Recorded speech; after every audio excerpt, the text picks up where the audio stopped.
Ed here from Solid Quest.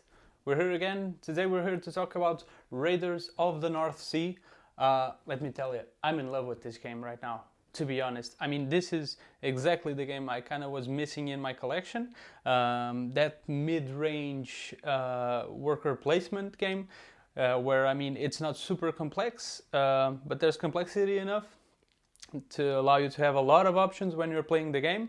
A lot of stuff you can do to get your victory points in order to win. And yeah, this is just a blast. I've been having a blast with this game, to be honest. But yeah, let's talk about more specific stuff. I hope you've seen the playthrough. I hope you've enjoyed it. It went. I think I let it go on for a little too long. That's why we were kind of far away from the Althama, which by the way is really well done, but we will get to that later on. But I think I let him go on and raid more than I should have. I think I should have gone for those little, the smaller raids a bit more to kind of pressure him, not let him raid that much in the smaller spaces and not get that many points. So yeah, that was on me. I think I'm about 50-50 with this game in terms of wins and losses. I mean, I haven't played, that many games yet, but it has been 50-50, which is very good. I like when the odds are 50-50. I think it's a good mark.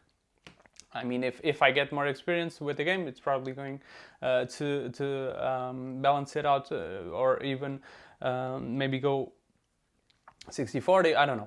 It doesn't matter. It's been amazing. It's an Automa that let's go into the Automa first. Now it wasn't originally. It didn't came with the game originally. This was just a competitive game, and Shem Phillips did the Automa deck afterwards. And I mean, it's like he knew. It's like he knew this game was going to have an Automa and that he had this planned all along, because it works 100% fine. I mean, it's like it was part of the initial game. It really is really well done. He is very unpredictable. You know he is going to try to raid, but you really don't know where. You don't know where to prevent him from getting stuff, from getting those victory points, because they really rank up, like you've seen in the playthrough. I mean, he's getting 4, he's getting 5, and yeah, it's going to amass to a lot of points. So you're trying to maybe get to the spots first, but at the same time, you want to take those offerings off of him, because the Automata, he scored a lot of points in our playthrough with these offerings. He got 6-point offerings. So you kind of want to get those big point offerings first. You really want to go for it, but you need your resources. You'll need the resources to raid. You'll need provisions. So I mean, it's really a race. It's not stressful, but it's really you're just thinking, what do I do? What do I have to prioritize? So I mean, it's not super complex. This isn't like a Vital Lacerda game where you have, a super complex system of worker placement. But it is that mid-range worker placement game that I actually really enjoy. You can play it. I don't know. A regular playthrough might take me. It will take me about 45 minutes, which I think is the sweet spot for me. I really like when I have a game that I can get done in about 45 minutes. I usually don't have like 2 hours to spend in a session. When I go into those games, I usually divide them into sessions. So yeah, this one is great because I can get it done in one gaming session, and I come out of there with a smile in my face, because it's such you can have so much fun playing this game. Now, yeah, the Automa is super well done, like I said. It just feels a part of the game, like it was, originally made and originally thought of. It's super well done, and I hope these little solo variant decks start getting implemented even more, because there's so many beautiful games, so many good games that are out in the market, and that unfortunately they don't have a solo mode. Thankfully, this was one of the games that got one, and I'm really thankful to Shem for getting it out there for solo players, because I've seen a few videos of this game before. I did not purchase it before the solo variant game, the deck. I didn't have it for cooperative, for competitive, because I don't really play that many games competitive. I don't really have a gaming group, so I wouldn't spend the money just to have it sit on my shelf. But I always wanted this game because it is so beautiful. This board, I mean, the colors are just amazing.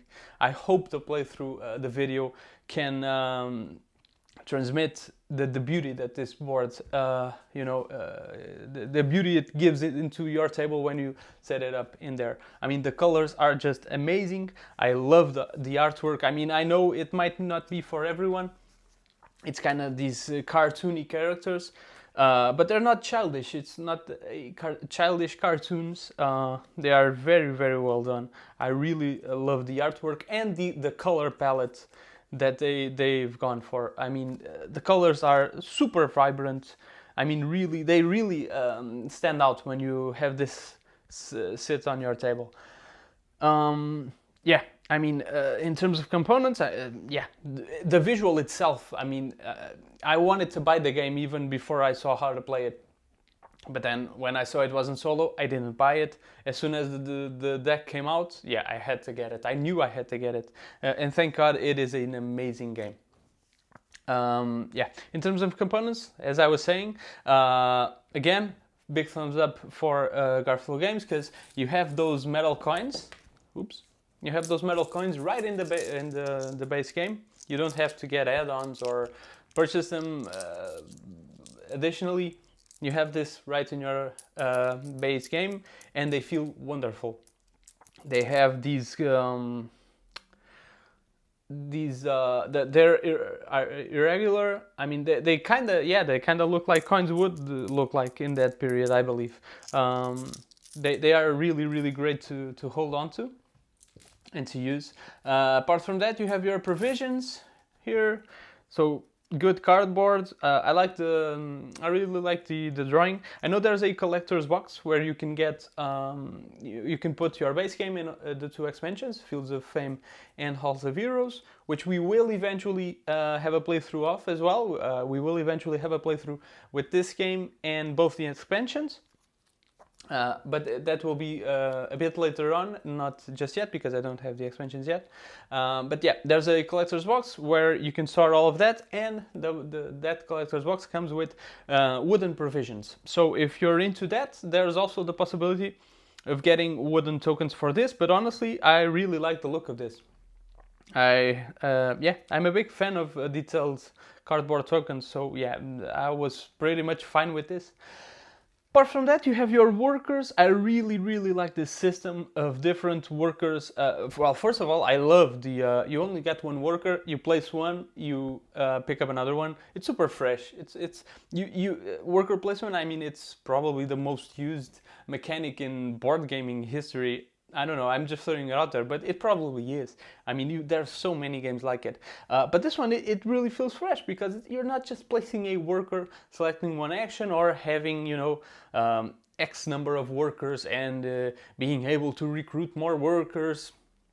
And then you'll get more workers to place, which is kind of like a Dracula. And I mean, so many games built on that system, and they were kind of, I don't know, afraid to leave those restraints and try something new. This game tries it, and it really succeeds at it. You have your worker, you place it, you remove another worker, you have that action. I'm guessing in competitive, that's amazing, because you're placing a worker in an action you might really need to take, but you have to look at the actions the other players want to do.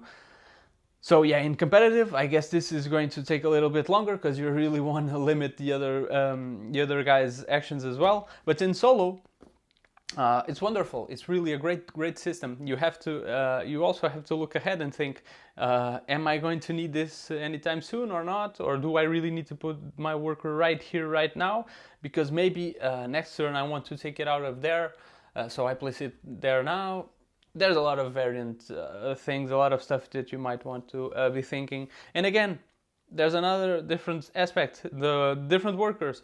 You have the black Viking workers, gray Viking workers, and the black Viking workers. And I love it. I love that you need certain workers for certain spaces. That really lets the game open up itself. Because when you're starting up, you can't take quite a few actions. You have to raid. When you raid, you will get your first gray worker. Then you can start taking some of the other actions. And I mean, it's such a simple idea, honestly. But how come no one thought about it earlier? And it's so well done, so well implemented, and it really it naturally opens up the game in a very natural way. It's not something that feels tacked on. You know, the game itself, I mean, as you are raiding, as you are progressing, the game opens up and you have more options, and you will eventually get a white worker, and you'll eventually be able to raid different stuff, more valuable stuff. So yeah, in that sense, I mean, it's really, really well done. Super fun mechanic, and super different take on this worker placement mechanic. So yeah. Love that system as well. I mean, what else? I mean, there's so much good stuff. I love the double use on the raiders, the townsfolk. That's what they're called. The townsfolk. I really like how I mean, you want to keep them, you want to raid with them, but at the same time you want to play them because they have really good abilities. And then again, you want to have them on your crew, you have them on the ship, but then there's the Valkyrie track, which kind of pushes you to kill them, because there's a lot of points to be gained here. Yeah, the Automa got 15 points just out of this. We've got, what, 2, I think, in the game. So yeah, at the same time, you want to kill them, but if you do, you're losing your character, that great character you had. So I mean, there's, again, so much depth. I mean, everything is good to have, everything is good to sacrifice, I guess. And it doesn't hurt your brain, but there's so many options that the game will never feel the same, to be honest. It has never felt the same to me, even though there aren't scenarios or the super different setups that you do in this game. I mean, you start the game, you randomize. Okay, you randomize the loot itself, the what is in each of the raiding spots. But apart from that, to be honest, oh yeah, you randomize the offerings as well. So that's going to change your the raiding spot you're going to go into first. But to be honest, I mean, it's not like it's super different game. But every single game, I can assure you, it's going to feel very, very different. Because, I don't know, those little changes that are more than enough to provide you with a different gaming experience. Because in certain games, maybe, well, the loot here in the raiding spots is so good. It's plunder, it's not loot. I was trying to remember the words, sorry. Plunder. The plunder might seem so good that, yeah, I'm just gonna go for plunder, maybe do some offerings, but yeah, I'm going for plunder, keeping my guys here. Let's get those points rating. Other games, I mean, plunder might not be so good, I don't know, or the offerings, and you might want to go for the offerings themselves. If there's a lot of Valkyries, you might go for the Valkyrie track, which I think we should have gone a bit more in this game. We didn't, but I think we should. That was a mistake on my part, perhaps.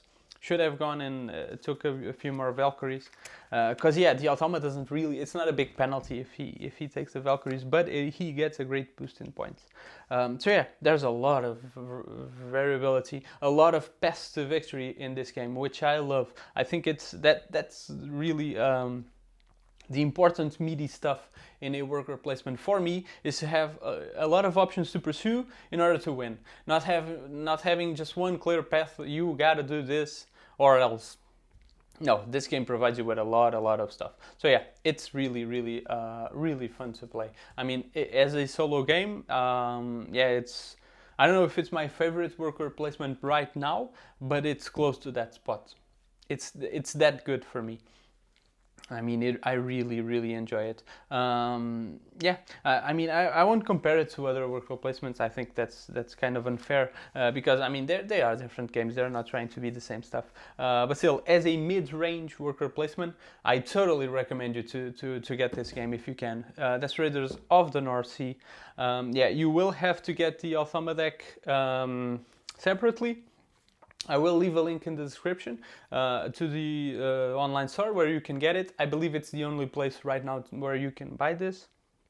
It's directly from Garfield Games, I think.